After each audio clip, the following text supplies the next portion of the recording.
안녕하십니까. 2022년 12월 8일 목요일입니다. 코페스 동반자 채널에서 오늘 초소형 사통 장치 미군 스매시 2000L 조준경 장착 개인 소총으로 보병이 드론 격추, 이런 주제로 말씀을 드리도록 하겠습니다. 소형 사통 장치에 대한 말씀은 언젠가 본 채널에서 소개를 해드린 적이 있었습니다. 그러니까 40mm 유탄 기관총에다가 소형 사통 장치를 장착해가지고 정확하게 타격을 해서 위력을 높이는 그런 개념을 말씀드린 적이 있었죠. 유견발이나 아니면 완전 연발 K4 유탄 기관총에다가 사통 장치를 장착을 해서 사격을 하게 되면 그냥 미사일로 때리는 것 같이 정확합니다. 이런 소형 사통 장치를 개발하는 나라들은 유럽과 이스라엘이 있는데, 이번에 이스라엘의 슈마트 슈터라는 회사가 만든 스매시 2000 조준경에다가 UAS 모듈을 장착해가지고 드론을 격추하는 소형 사통 장치를 개발한 겁니다. 그래서 스매시 2000L 이런 이름을 붙여가지고 미군이 2000년도부터 시험을 해가지고 아주 우수한 평가를 받아서 이제 미군에 보급을 하기 시작했다는 겁니다. 특히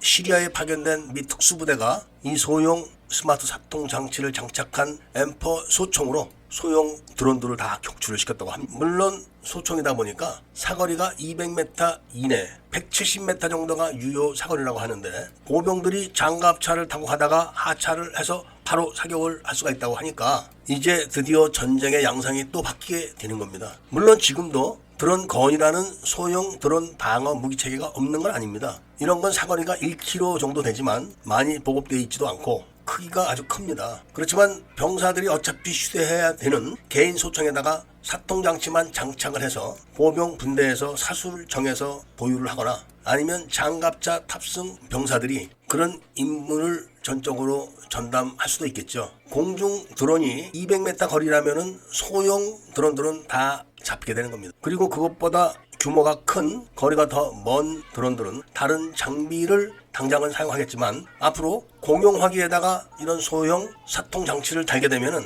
500m, 1km 이런 정도는 잡을 수가 있을 겁니다. 그러면서 사통 장치가 더 발전을 하겠죠. 이 사통 장치는 야간 모드도 있다고 합니다. 그리고 현재 개발해 놓은 스매시 3000이라는 사통 장치도 있는데, 여기다가 스매시 2000L 같은 드론 전용 소프트웨어를 설치를 하고 보완을 하게 되면은 사거리가 긴 공용 화기에다가 장착이 가능할 겁니다. 일단 미군은 이렇게 해서 드론 공격으로부터 부대 피해를 막을 수 있는 기본적인 방어장치 시스템들은 갖춰지게 되는 겁니다. 현재 대당 가격이 얼마인지, 생산 능력은 얼마나 되는지 이런 자세한 정보는 공개를 하지 않고 있어서 정확하게 말씀을 드릴 수는 없지만, 스매시 3000 시리즈를 대공화기, 그러니까 캐리바 50 같은 무기체계에다 장착하면은 근거리 드론 공격에서는 일단 안전하게 부대를 방어할 수 있을 것으로 보여지네요. 당연히 미군 내에서 이 부분만 전적으로 연구를 하는 팀에서 부단하게 연구를 하고 있겠죠. 이렇게 되면은 소형 드론으로 상대를 공격하게 되는 전술이 또 사라지거나 변경돼야 될 겁니다. 최소한 1km 거리에서 사격을 해서 맞출 수 있는 무기 체계를 장착을 해야겠죠. 이렇게 되면은 사거리 1km에서 2km 정도 되는 유도 로켓이 또 각광을 받지 않을까 합니다. 먼저 유튜브에서 말씀을 드렸지만 우리나라가 사통장치 기술이 형편없습니다. 기술이 없는 게 아니라 방사청에서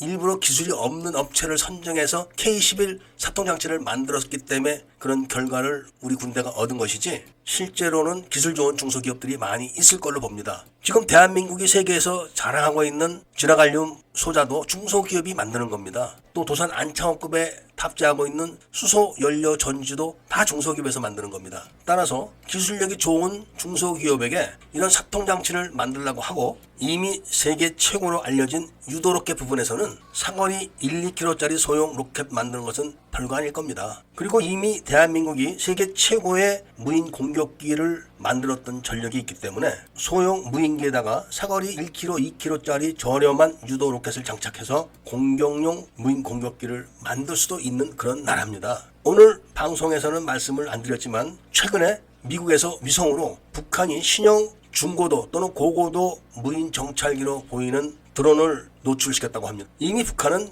전략군에 무인 공격기 부대가 편제되어 있습니다. 이런 거를 봤을 때 세계적인 기술을 보유하고 있는 우리나라가 하루빨리 무인 공격기를 더 최고 성능으로 개발을 해야 되고, 방어 무기체계도 개발을 해야 된다는 말씀을 드리면서 오늘 이야기를 마치고자 합니다. 애국 시민분들과 밀매분들께서는 구독을 꼭 해주시고 좋아요와 알림 설정을 부탁드리면서 이야기를 들어주신 데 대해서 감사드립니다.